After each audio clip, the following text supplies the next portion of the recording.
Hi hello. ഇന്നൊരു ഉണക്കമീൻ ചമ്മന്തിയാണ് ഉണ്ടാക്കുന്നത് കേട്ടോ. അതിനായിട്ട് ഉണക്ക കൊഴുവയാണ് ഞാൻ എടുത്തിരിക്കുന്നത് കേട്ടോ. ഞങ്ങളുടെ നാട്ടിൽ നിന്ന് സൂചിക്കൊഴുവ എന്നൊക്കെ പറയും. വളരെ ചെറിയ പൊടി പൊടിയായിട്ടിരിക്കുന്നൊരു മീനാണിത്. ഇതൊന്ന് നമുക്ക് നന്നായിട്ടൊന്ന് വൃത്തിയാക്കി എടുക്കാം. ഇതിൻ്റെ തലയും വാലും പോയി കഴിഞ്ഞാൽ പിന്നെ ഒന്നും ഉണ്ടാവില്ല. അതുകൊണ്ട് കുറച്ച് വെള്ളം ഒഴിച്ച് കൈകൊണ്ട് നന്നായിട്ടൊന്ന് തിരുമ്മി കഴുകി എടുത്താൽ മതി കേട്ടോ.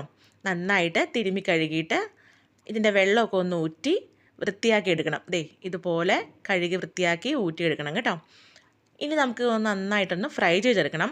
ഒരു പാനിലേക്ക് വെളിച്ചെണ്ണ ഒഴിച്ച് കഴുകി വെച്ചിരിക്കുന്ന മീനിട്ട് നന്നായിട്ടൊന്ന് ഫ്രൈ ചെയ്തെടുക്കാം.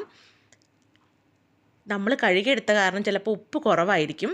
ഉപ്പ് കുറവാണെങ്കിൽ മാത്രം അല്പം ഉപ്പും കൂടെ ചേർത്ത് നന്നായിട്ട് ക്രിസ്പി ആയിട്ടൊന്ന് വറുത്തെടുക്കണം.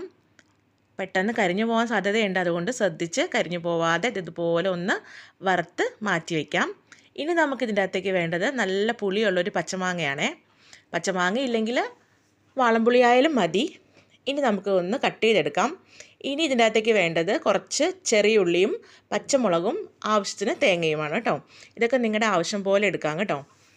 ആദ്യം നമുക്ക് മിക്സിയുടെ ജാറിലേക്ക് ചെറിയ ഉള്ളിയും പച്ചമുളകും പച്ചമാങ്ങ ഇട്ടൊന്ന് ആദ്യം ഒന്ന് നമുക്ക് അടിച്ചെടുക്കാം.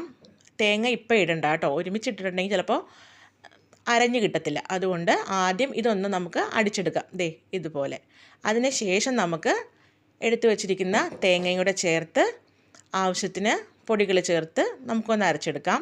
ഇതിലേക്ക് ഒരു 2 ടീസ്പൂണ് കാശ്മീരി മുളക് ചേർക്കുന്നുണ്ട്. ഒരു 1/2 ടീസ്പൂണ് മഞ്ഞൾപ്പൊടിയും കൂടെ ചേർത്ത് നന്നായിട്ട് ഒന്നും കൂടെ ഒന്ന് അരച്ചെടുക്കാം. ദേ നന്നായിട്ട് അരഞ്ഞു വന്നിട്ടുണ്ട്. ഇനി നമുക്ക് നമ്മൾ വറുത്ത് വെച്ചിരിക്കുന്ന ഉണക്കമീനും കൂടെ ചേർത്ത് ഒന്നും കൂടെ ഒന്ന് അടിച്ചെടുക്കാം. ഈ ചമ്മന്തി അരയ്ക്കാനായിട്ട് സൂചിക്കുഴുവ തന്നെ വേണമെന്നില്ല കേട്ടോ. ചെറിയ നന്ദൻ അതുപോലെ മുള്ളൻ എന്നൊക്കെ പറയുന്ന ചെറിയ ചെറിയ മീനുകളുണ്ടല്ലോ, അതൊക്കെ നമുക്ക് ഇതുപോലെ ചമ്മന്തി അരയ്ക്കാൻ നല്ല ടേസ്റ്റ് ആയിരിക്കും കേട്ടോ. ഇനി നമുക്കിതിൻ്റെ അകത്തേക്ക് വേണമെങ്കിൽ കടുക് വറുത്ത് ചേർക്കാം. ഞാൻ കുറച്ച് ചെറിയുള്ളിയും കടുകും വറ്റൽമുളകും എണ്ണയിലൊന്ന് നന്നായിട്ട് മൂപ്പിച്ച് ചേർക്കുന്നുണ്ട് കേട്ടോ. അപ്പോൾ ഇച്ചിരി കൂടെ നല്ലൊരു ടേസ്റ്റ് ഉണ്ടാവും. അപ്പോൾ എല്ലാവരും ഒന്ന് ട്രൈ ചെയ്ത് നോക്കിയിട്ട് അഭിപ്രായം പറയണം കേട്ടോ. അടുത്തൊരു വീഡിയോ ആയിട്ട് വീണ്ടും കാണാം. Thanks for watching.